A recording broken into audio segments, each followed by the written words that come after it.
Today, we're diving into the pretty challenging work of a 20th century thinker named Rene Guenon. He had this powerful idea that there's a deep, fundamental gap between the modern West and the traditional East, what he called a great misunderstanding.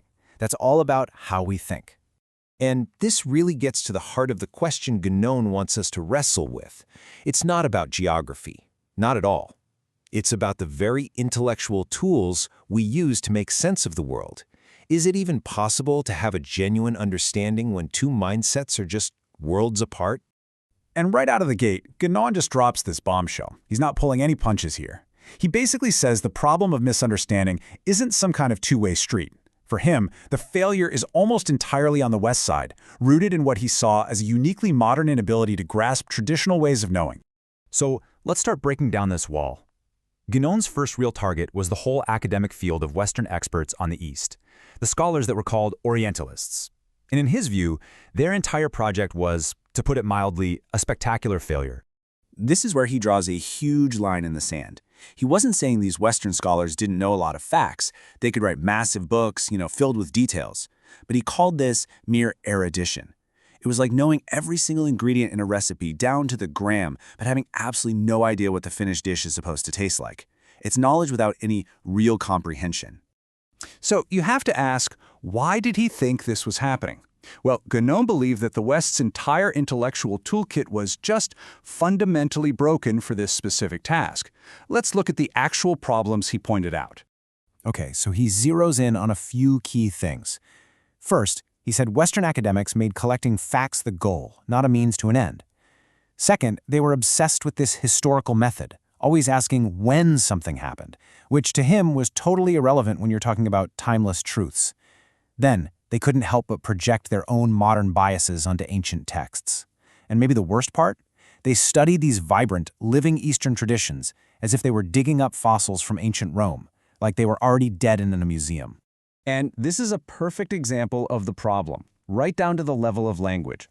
For Guenon, a direct word-for-word translation was a recipe for total confusion. Why? Because different languages are built on totally different ways of seeing the world. To really get it, you can't just translate the words, you have to somehow assimilate the spirit, the entire worldview that's baked into that language. And underneath all of this is something Guénon called the classical prejudice. This is that deep down, almost unconscious assumption in the West that all real civilization, all true philosophy and science started with the ancient Greeks and Romans. He saw this as a massive intellectual blind spot, one that makes it almost impossible for the Western mind to even imagine that other, much older civilizations could have totally different and equally valid foundations.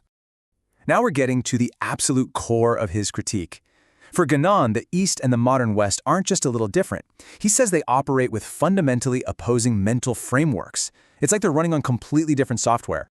I mean, just look at how they see something as basic as time. The modern West, he says, is completely obsessed with change, with constant movement, with this idea of progress. It's always hurtling forward. The traditional East, on the other hand, values stability, what's unchanging, what's in equilibrium. And he uses this incredible metaphor. The East is the solid central trunk of the tree of civilization, while the modern West is like a branch that's snapped off and is just drifting away on the current. And this filters down to the very idea of what knowledge is. In the West, it's all about research, this restless, unending search for new facts, more data, something out there. But in the East, knowledge is about tradition. It's not about discovering something new. It's about receiving and truly assimilating timeless, universal principles inside yourself. One is a hunt, the other is a transmission.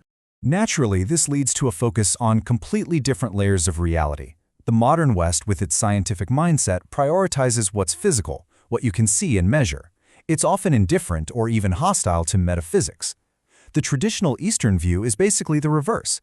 It focuses on those universal metaphysical principles, seeing our physical world as temporary and ultimately less real than the higher reality. And wow, this quote just nails that philosophical chasm. The classical Western mind, which we inherited from the Greeks, sees perfection in boundaries, in limits, in the finite.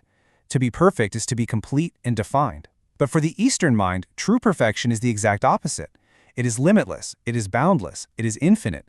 I mean, how do you even begin a conversation when your definitions of perfection are polar opposites? Now, this is a really important point. Guenon wasn't just lumping all of Asia into one monolithic East. He saw very distinct civilizations, but he argued that they were all united by a shared traditional character, the very thing he believed the modern West had completely lost. So he breaks it down into these three major traditional worlds. For the Islamic world, the unifying principle is a religious tradition that shapes the entire social order. For the incredibly diverse Hindu world, it's a shared metaphysical doctrine that serves as a common intellectual foundation. And for the Chinese world, he pointed to a principle of solidarity based on a shared heritage rooted in the family. The key thing to notice is that none of these are based on the modern Western idea of a nation-state. And this all brings us to his absolute most important concept, tradition. For Guenon, this word doesn't just mean old customs or things we do at the holidays. Tradition, with a capital T, is the entire living network, all the knowledge, the institutions, the rituals, the texts that connects a civilization directly back to its sacred founding principles. In his view, the East is defined by this living link, and the modern West is defined by severing of that link. It's become anti-traditional. Okay, so after laying all of that out, where does that leave us? Guenon paints this picture of a really profound divide, which leads us to a pretty tough, but very necessary, final question. So, if we're going to boil Guénon's entire argument down, it's this. The great misunderstanding between the East and West isn't really about oceans or language barriers. It's a clash of first principles. It's a fundamental incompatibility between the modern, restless materialist mentality and the traditional, stable, metaphysical one. And that's what we're left with. If Guenon is right, if the very operating systems of our minds are opposed, can that gap ever truly be bridged? Or is the modern West just destined to forever look at the East through a distorted lens, seeing only a faint reflection of itself? Now that's a question worth thinking about.